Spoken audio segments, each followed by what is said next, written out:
আমরা যখন কাউকে কোনো উপদেশ দিই সেটা খুব সহজেই দিয়ে দিই, কিন্তু সেটা নিজের জীবনে মেনে চলাটা একটু কঠিন। কারণ কোনো কথা বলা খুব সহজ, তাই আমরা খুব সহজেই বলে ফেলি, কিন্তু সেই কাজ করাটা একটু কঠিন বলেই আমরা কখনো কখনো সেই কাজগুলো করতে পারি না।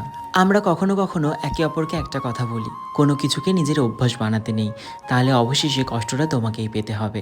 আর আমরা কিন্তু দিনের শেষে গিয়ে নিজেকে কোনো না কোনো অভ্যাসে অবশ্যই জড়িয়ে ফেলি। যেমন দেখবে কোনো মানুষ জীবনে এলে তার সাথে কথা বলতে বলতে একটা অভ্যাসে পরিণত হয়ে যায়। তার সাথে নিয়ম করে কথা বলতে বলতে কথা বলার সময়গুলো আমাদের মাথায় গেঁথে যায়। আর সেই সময়গুলো হলেই রোজ একবার ফোনের দিকে চোখটা চলেই যাবে, এই বুঝি সেই মানুষটার ফোন এলো।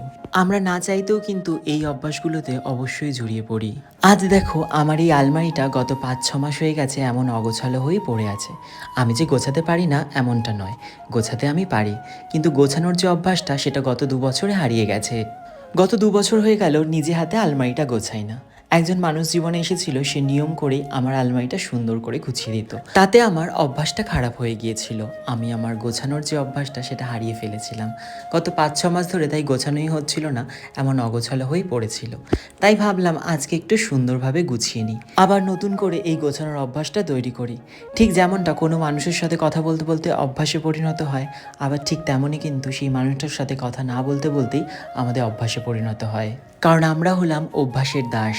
আমরা যত সহজেই অন্যকে এই কথাটা বলে ফেলি যে কোনো কিছুকে নিজের অভ্যাস বানাতে নেই, সেই কাজটা কিন্তু আমরা নিজেরাই করে ফেলি। দেখতেই পাচ্ছ এখানে সুন্দর করে কিন্তু আমি গুছিয়ে নিয়েছি আলমারিটা। কেমন লাগলো আমার এই গোছানোটা তোমাদের অবশ্যই কমেন্ট করে জানিও। তাহলে চলো আজ আসি, আবারও দেখা হবে খুব শীঘ্রই নতুন একটা ভিডিওর সাথে। সবাই খুব ভালো থেকো, সুস্থ থেকো। টাটা সবাইকে।